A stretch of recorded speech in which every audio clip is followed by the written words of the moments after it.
Teman-teman, gue dapat satu informasi atau berita lagi nih dari Tempo kali ini ya, bahwa, eee, pendapatan negara turun. Wah, ini ngeri nih, ngeri nih teman-teman, ngeri banget ya. Pendapatan negara turun ini sesuatu yang bikin deg-degan ya. Kenapa deg-degan? Karena akan ada perburuan di kebun binatang kalau gitu ya, bahaya sekali ya. Tetapi itu hanya persepsi ya, bukan menuduh ya teman-teman ya. Oke, gue langsung baca deh teman-teman ya beritanya. Jadi, ini gua rasa pertama dalam beberapa tahun terakhir ya, bahwa pendapatan negara turun dan ini kan sudah Mei nih, jadi bakal agak deg-degan juga ya kalau turun karena ini, beban fiskal kita tuh sangat tinggi, sangat ketat sekali, keuangan kita tuh sangat ketat sekali. Kalau ada penurunan 1-2% aja itu bakal agak kacau gitu loh, pengelolaan keuangan karena terlalu ketat gitu. Ditambah lagi dengan program-program aneh-aneh dari Pak Prabowo tuh yang luar biasa makan budget gitu. Jadi akan menjadi agak deg-degan ya kalau memang kita betul mengalami penurunan income dari pendapatan negara. Oke, tetapi kita baca dulu teman-teman ya. Dari Tempo, tanggal 6 Mei ya, Wakil Menteri Keuangan Suhasil Nazara, kita harus waspada pendapatan negara turun. Oke, mari kita waspada bersama. Oh, ini dia ya, Pak Suhasil Nazara ya. Dalam rapat kerja dengan Komite 4 DPR RI ya, Komplek Senayan. Wakil Menteri Keuangan mengatakan Indonesia harus waspada karena pendapatan negara pada triwulan satu ya. Jadi triwulan itu 3 bulan pertama ya, Januari, Februari, Maret, pendapatan negara tercatat sebesar 620 triliun atau turun 4%. Tinggi teman-teman ya, tinggi banget ya 4% ya. Jadi lebih rendah 4% dibanding tahun lalu yang 646 ya. Jadi sekarang 620, dulu 646. Berarti ada 26 T ya berkurang teman-teman ya. 26 T pokoknya gede banget loh, gede banget ini. Sisi pendapatan negara sekarang mengalami pertumbuhan negatif dibanding tahun lalu. Pertumbuhan negatifnya salah satunya adalah karena banyak dunia usaha kita yang melakukan restitusi pajak. Kok WP yang salah lu? Kampret nih orang. Mohon maaf ya Pak, mohon maaf Pak ya. Tunggu tunggu tunggu. Kok bisa restitusi disalahin? Lah lah lah lah lah. Lah lah lah lah lah. Gue nggak habis pikir, gue belum baca soalnya teman-teman ya, gue belum baca bener. Kok bisa wajib pajak yang salah gara-gara restitusi pajak? Lah, apa hubungannya? Ekonominya dong dinaikin, Bos. Aduh, sorry ya, Pak Suhasil, bilang dalam Musyawarah Perencanaan Pembangunan Nasional di JCC. Bapak mengatakan, restitusi pajak ini adalah bentuk bantuan dari pemerintah untuk dunia usaha di dalam oh, sorry Pak ya, sorry Pak Suhasil, bukan restitusi mengenai PPN, restitusi PPh ya, bukan ya teman-teman. Ini restitusi itu sehubungan dengan bantuan pemerintah untuk dunia usaha di dalam negeri. Apa hubungannya ya? Kalau dibantu harusnya naik dong pendapatan negara, kok malah turun? Gimana sih? Eh, apabila pengusaha melihat restitusi yang menantang ada dalam usahanya dan melakukan restitusi, maka restitusinya dapat diberikan. Ini adalah bentuk bantuan kami kepada dunia usaha. Maksudnya apa sih nih? Gua nggak ngerti nih. Maksudnya kalau seorang pengusaha kemudian mengalami tantangan dalam usahanya, mungkin rugi gitu, kemudian restitusi, maka akan dikasih restitusi gitu. Ini apa ini? Bukan restitusi pajak maksudnya Pak? Beda apa ya? Nggak ngerti nih, sorry. Di sisi lain, ada pula faktor-faktor yang juga turut berpengaruh terhadap turunnya pendapatan negara. Faktor tersebut termasuk harga komoditas dan kepabean. Tentu ada sebab lain katanya, seperti harga komoditas juga sebab lain dari faktor kepabean dan cukai ya. Dia menuturkan pertumbuhan belanja negara saat ini cukup baik ketika perekonomian negara membutuhkan dukungan, kata dia ya. Eee, Memberikan dukungan dengan bentuk belanja yang lebih cepat. Misalnya pada beberapa jenis belanja tertentu yang sifatnya satu kali, termasuk belanja pemilihan umum. Oh, oke. Gua masih nggak nangkap ya. Kita masih nggak nangkap maksud dia bagaimana. Jadi apa Pak masalahnya dan apa solusinya? Oke, lanjut lanjut lanjut. Mana dia? Iklan mulu nih. Tempo Tempo. Mana dia? Pemilu Februari kemarin meminta sejumlah belanja yang sifatnya sekali saja, berarti tidak tiap tahun. Jadi, memang ada percepatan peningkatan belanja. Masih nggak nyambung, Pak. Kan yang menurun pendapatannya, apa hubungannya belanja, Pak? Nggak ada hubungan, gimana sih? Selain itu, ada pula belanja terkait dengan perlindungan sosial, karena tahun lalu pertumbuhannya negatif. Tahun ini pertumbuhannya lebih positif. Nggak nyambung juga, gue nggak ngerti gue. Nah, terus dia bilang APBN terus bekerja seperti itu sehingga bisa menjadi alat bumper shock absorber bagi perekonomian. Saat ini Kemenkeu sedang menyusun rencana APBN. Aduh, sedih nih Sri Mulyani nih. APBN 2025 ada makan siang gratis, pusing dia. Tentu dimulai dengan perencanaan. Saat ini adalah saat yang tepat untuk melihat apa aspirasi ke depan. Kami mengharapkan pada 2045, berapa tahun lagi tuh? Masih lama. Indonesia akan menjadi negara maju. Untuk itu, kami terus melakukan kalibrasi bagaimana menuju negara maju tersebut. Oke, udah teman-teman ya. Oke, jadi gini, gue mau kasih pendapat nih ya. Mohon maaf ya Pak Pak Wakil Menteri. Ini hanya warga negara yang kasih pendapat. Gini Pak ya. Pertanyaannya adalah kenapa tahun lalu naik, kenapa tahun ini turun? Jadi gua kasih pendapat nih ya, kasih gua pendapat ya. Ada satu alasan Pak, yang lu juga sudah tahu, kita semua tahu, tetapi nggak ada yang berani ungkapkan, kecuali gue. Ya, dan itu pun gua rasa hanya persepsi pribadi ya, nggak tahu benar apa salah, karena nggak terbuka, nggak transparan ya. Tahun lalu 2023 dan 2022 ya, banyak sekali terjadi pemeriksaan pajak yang sewenang-wenang, yang tidak berdasarkan hukum, yang melakukan pemerasan terselubung. Apalagi di dunia-dunia seperti bukper-bukper seperti itu yang gelap-gelap di sana ya. Tapi mohon maaf ya, itu hanya pendapat pribadi gua, Pak, ya. Tapi anyway, gua rasa banyak orang tahu lah ya, banyak orang paham maksud gua ya. Jadi gini, tahun kemarin-kemarin itu, orang tuh masih masih bodoh-bodoh ya, wajib pajak tuh masih bodoh-bodoh gitu ya, masih gampang diperas gitu ya. Ketika diperas, ya udah deh, dia bingung kan, dia bingung, konsultan pajak juga ya begitulah lu tahu ya, konsultan pajak juga kerjasama gitu kan, ini oknum-oknum ya teman-teman, ya, oknum-oknum gitu.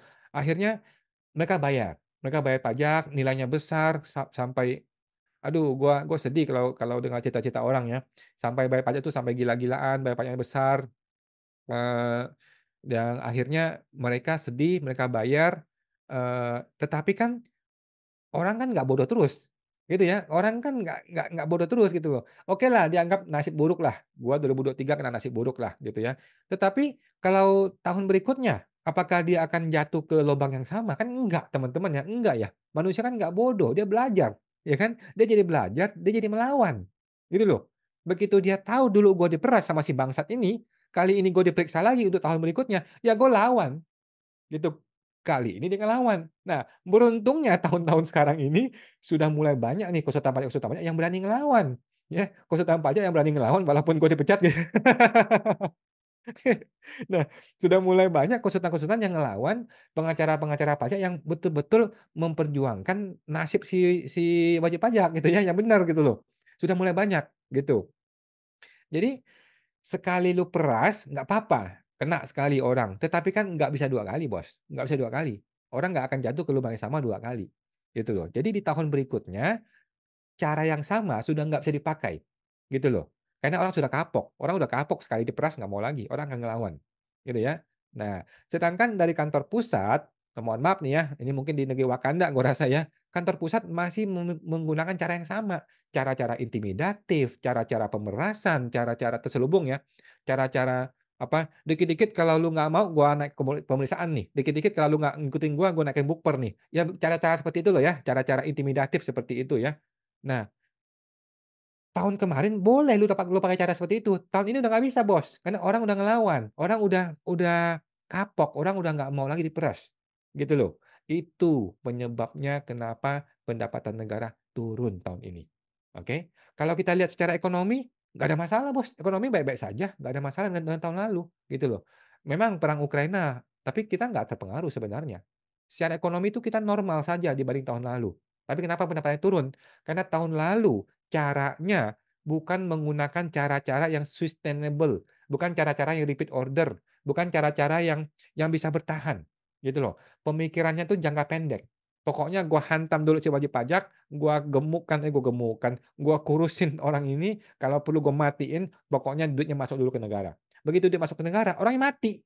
Orang yang mati apa yang dilakukan? Dia bertahan hidup tetapi dia sudah menyembunyikan harta dia, bukannya malah terbuka terbuka apa adanya, malah menyembunyikan, malah kapok, malah takut, gitu loh. Akhirnya tahun berikutnya nggak dapat lagi lu duit sama dia dari dia, gitu loh.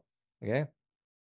Jadi gua kasih analogi deh ya, analoginya anggaplah pemain sepak bola gitu ya. Kalau pemain sepak bola itu dia mengetahui kelemahan lawannya gitu ya, kelemahan lawannya udah ketahuan gitu. Ya udah, dia hantam kelemahannya itu kemudian, menang nih sepak bolanya. Tetapi kan pertandingan berikutnya nggak bisa begitu lagi, Bos. Pertandingan berikutnya pasti dia sudah menambal kelemahannya dia itu dong. Sehingga lu nggak bisa lagi menang dengan cara yang sama, gitu loh. Oke? Oke, gue kasih debt collector deh, perumpamaan debt collector, ya. Seorang debt collector, kalau ketemu orang bodoh-bodoh nih ya, dia ancam, dia intimidasi, berhasil dapat tuh duitnya, dapat sekali. Tetapi kedua kalinya udah nggak bisa, orang udah kebal, ya. Berikutnya lu datang lagi dengan cara yang sama, dengan cara yang intimidatif, orang udah kebal, gitu. Orang orang udah paham cara lu, orang udah pasang badan, udah siap ngelawan, gitu loh. Akhirnya lu nggak akan bisa dapat omset atau pendapatan seperti sebelumnya, gitu. Ini perumpamaan debt collector, gitu teman-teman ya. Jadi, ini pendapat pribadi gua teman-teman ya. Begitulah alasannya kenapa pendapatan negara turun. Dan kalau lu nggak perbaiki diri, negara ini, si pejabat-pejabat nih kalau nggak perbaiki diri, akan terus begitu terus. Karena, masyarakat lebih paham, masyarakat lebih cerdas, masyarakat lebih berani ngelawan sekarang-sekarang ini gitu ya. Terutama kalau ngeliatin YouTube-YouTube kayak gue gitu ya, orang jadi lebih berani ngelawan, orang jadi lebih berani untuk, "Kalau gua nggak salah, gua nggak mau bayar." Gitu loh. Nah, jadi menurut gua, solusinya apa? Ke depan nih, negara harusnya fokus pada penerimaan negara itu jangan fokus pada duitnya, karena duit itu adalah efek, ya kan? Duit itu adalah efek dari upaya lu mengintimidasi orang, iya dong?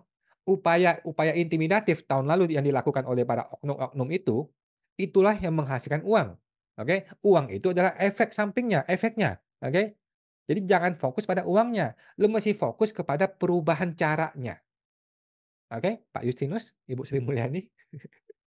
Fokus pada pelayanan yang baik, pelayanan diperbaiki, edukasi yang benar, edukasi yang benar, ya.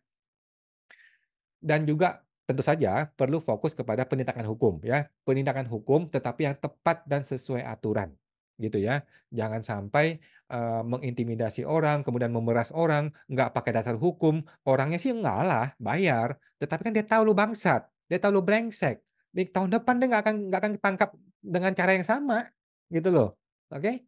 Nah, sekarang dia rela bayar tahun lalu nih, tahun ini dia nggak akan rela bayar lagi dan teman-temannya kan juga dapat informasi yang sama. Gitu loh, oke. Jadi, selama ini tuh yang terjadi adalah orang membayar bukan karena rela, bukan karena paham, bukan karena tahu aturan, tetapi gara-gara terpaksa, gara-gara si oknum, gitu loh. Nggak ada edukasi yang benar. Apa yang dia bayar juga dia nggak paham. Dia taunya gue kena bayar pajak tinggi, dia taunya gue cuman diancam, kalau gue nggak ngikut gue akan diancam, kena pemeriksaan dan sebagainya, bukber dan sebagainya. Akhirnya, oke dia bayar, dia dapat duitnya, tetapi ke depannya bagaimana? Nggak dipikirin sama si oknum, gitu loh. Si oknum itu ketika mem-PKP jabatin orang contohnya, PKP jabatan ke orang, dia nggak ngajarin cara e-fakturnya bagaimana, cara buka faktur nggak diajarin. Akhirnya apa yang dilakukan? Ya orang nggak dikerjain, gitu loh. Bayarnya sekali, tetapi orang jadi nggak teredukasi, jadi nggak jujur, bukannya dia jujur, justru dia mencari berbagai cara untuk menghindari lu, gitu loh. Padahal kan yang benar adalah orang kena masalah pajak, dia jadi paham, dia jadi benar, jadi jujur, dan ke depannya tidak lagi melakukan hal yang sama, kan begitu? Malah ke depannya dia dia memiliki kepatuhan jangka panjang, itu yang kita harapkan, ya kan? Tetapi yang terjadi di lapangan adalah orang kena ancam, kena intimidasi, kena pemerasan, dasar hukumnya dia nggak jelas, dia nggak ngerti aturannya, tiba-tiba suruh bayar pajak tinggi, akhirnya dia bayar, tetapi tahun depannya dia menghilang dari radar, nggak bisa ditangkap lagi dengan cara yang sama, gitu loh. Itulah Pak ya, Pak Menteri Pak Wakil Menteri, penyebab kenapa pendapatan negara turun. Menurut pendapat pribadi gua, analisis pribadi gua ya, tetapi nggak tahu benar apa salah, gitu ya. Nah, jadi gue sudah kasih masalahnya, gue sudah kasih solusinya, tinggal, para pejabat pikirin, "Lu mau apa enggak jalanin solusi dari gue? Atau lu mau terus seperti itu caranya?" Ya sudahlah terserah Anda lah ya. Kami konsultan pajak sih, happy-happy aja lah ya. Oke, oke teman-teman ya, itu aja semangat membantu, sampai jumpa lagi.